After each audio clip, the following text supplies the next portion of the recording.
everyone. Last night we had a very rough game. None of the role guys stepped up.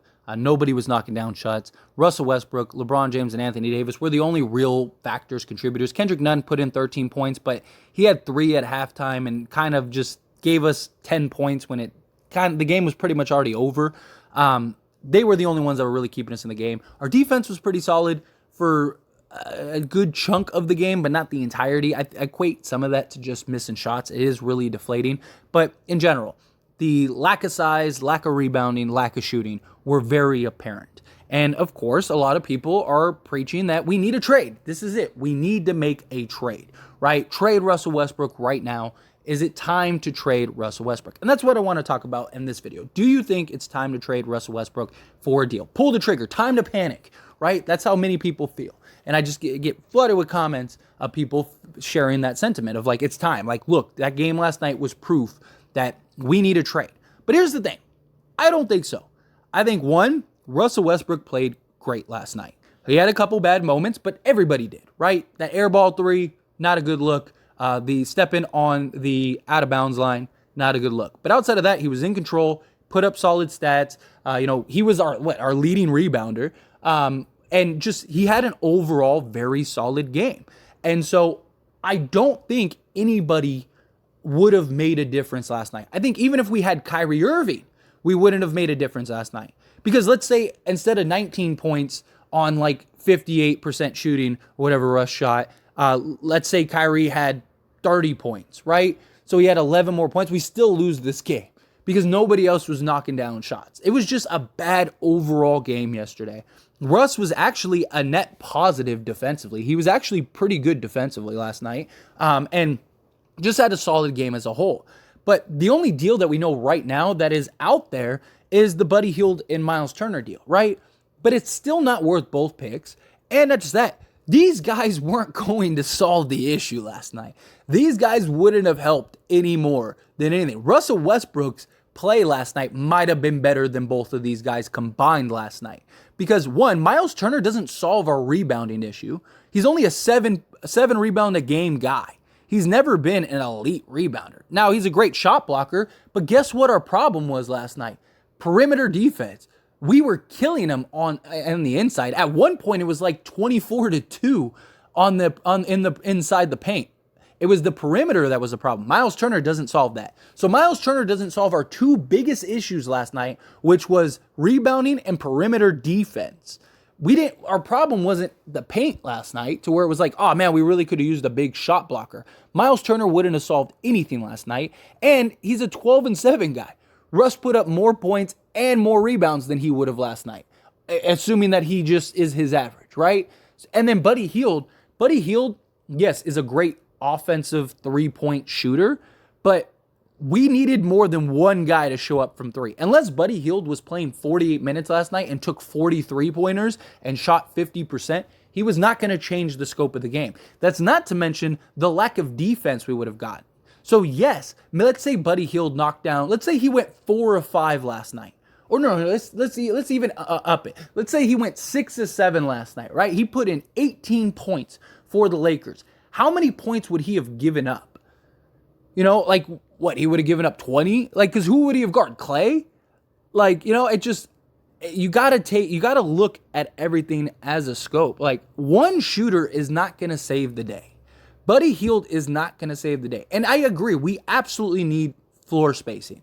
But you know what creates floor spacing? Guys knocking down shots. Like Buddy Hield, even if he went 6 of 7 last night, wouldn't have caused enough floor spacing to really have an incredible impact, to really change the tides of the game. These two guys weren't going to save the game. Like, Russ wasn't the problem last night. It wasn't like, oh man, if we didn't have Russell Westbrook last night, we would have won the game. It's not like it was like, oh, if you would have swapped these two with Russell Westbrook, we would have won the game last night. We would not have won the game last night because we had glaring holes. We weren't making shots. Our defense let up. We couldn't guard on the perimeter. Towards the end of the game, the Warriors got really hot. Myles Turner isn't solving any of those, not one of those issues. And yes, he creates some floor spacing as a 3, but so does Anthony Davis, and Anthony Davis played the 5 last night.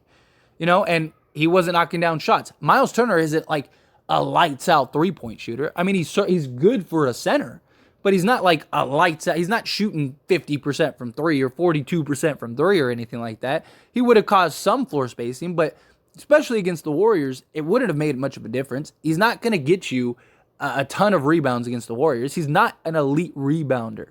Like, he never has been. He's a good shot blocker and a solid scorer. He's a role-playing center, right?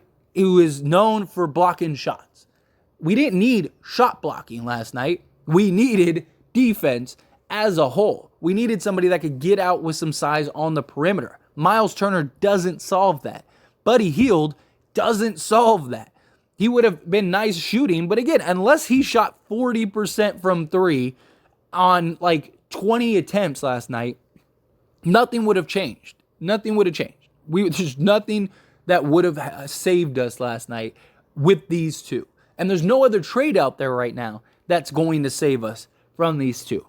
And look, if we could get a solid trade that makes sense for now and the future, sure, take it. But the Pacers deal is not that. It's still not worth giving up 2 picks. We shouldn't panic. We're not going to play as bad as we did last night shooting the ball. I don't think we're going to be an elite, great 3-point shooting team, but I don't think we're going to be, we were 10 for 40 or whatever from 3. I don't think we're going to be that bad. I think we'll be around, 32 to 34% on the year, somewhere around there. We'll be basically league average from 3, maybe slightly below league average. But it's going to come down to our defense. And if we can rebound, we need a team rebound. Like, the Warriors are so great rebounding, even when they lack size, because everybody contributes to the rebounding. Everybody does. It's not just 1 or 2 guys that are getting 90% of the rebounds. It's several guys that are getting rebounds. Like last night, you saw Draymond, you saw Moody, you saw, Wiggins, you saw Wiseman, you saw, Steph and Clay and everybody getting rebounds. Looney has been great, rebounding for them. And that's what the Lakers need to get to. They need to get to team rebounding. Let's rebound as a team to have a solid rebounding result. And I think that will really help. Because again, the Pacers deal, that's not going to save us. The Pacers deal isn't going to make us better. Had these 2 guys on the court last night, we still wouldn't have won the game. It wouldn't have made a difference at all. Like, we need to be better in shooting. We need to be better in rebounding. We need to be able to maintain that defense that we had throughout the 48 minutes. If we played like we did in the fourth quarter, the entire game, we probably win this game. Like, because they were really good in the fourth quarter. It's just at that point it was too late and the Warriors got hot, right? Andrew Wiggins knocked down like 3 straight threes. You had, Green knocked down 1. Klay Thompson knocked down 1. Steph, I believe, knocked down 1. And it just, at that point, every time we went on a little run. But defensively, we were playing solid.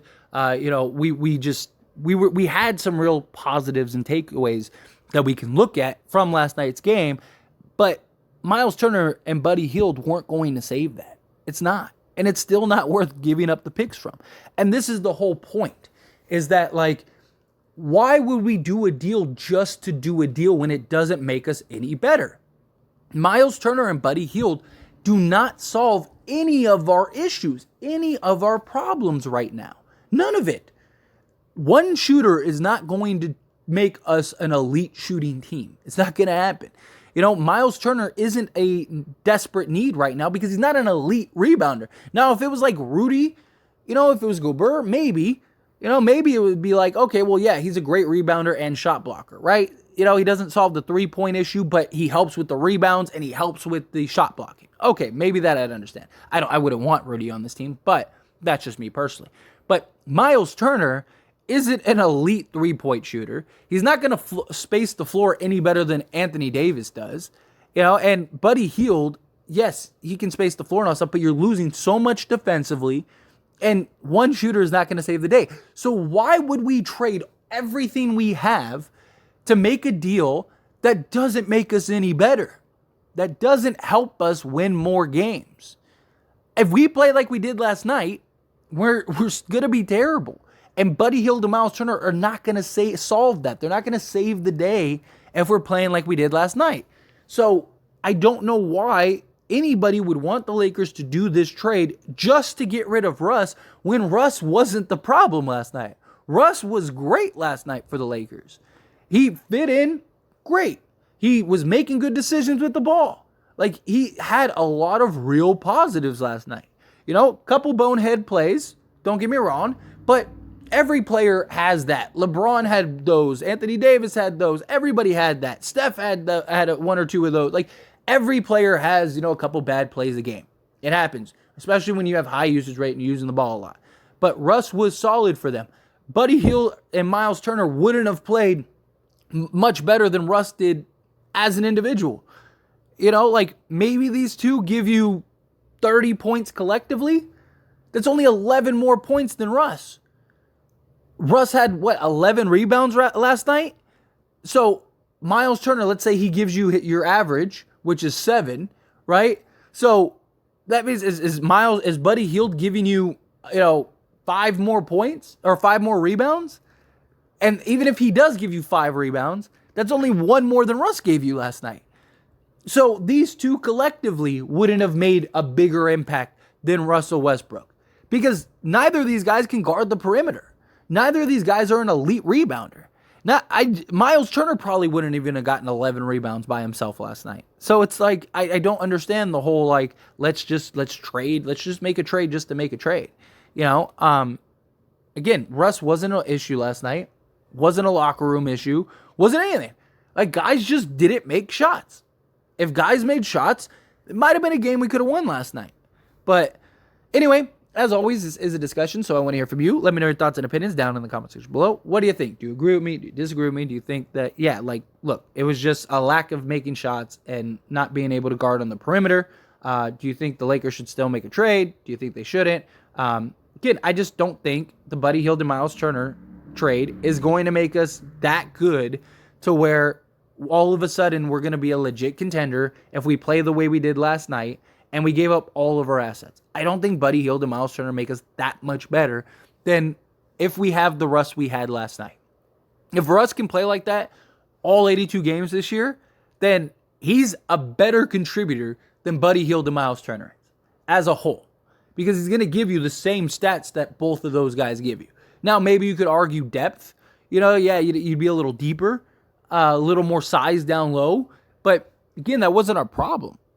And Myles Turner isn't an elite rebounder to where he's going to solve our rebounding issue. It's just, that's the problem. But anyway, again, however you feel, good, bad, ugly, somewhere in between, let me know your thoughts and opinions down in the comment section below.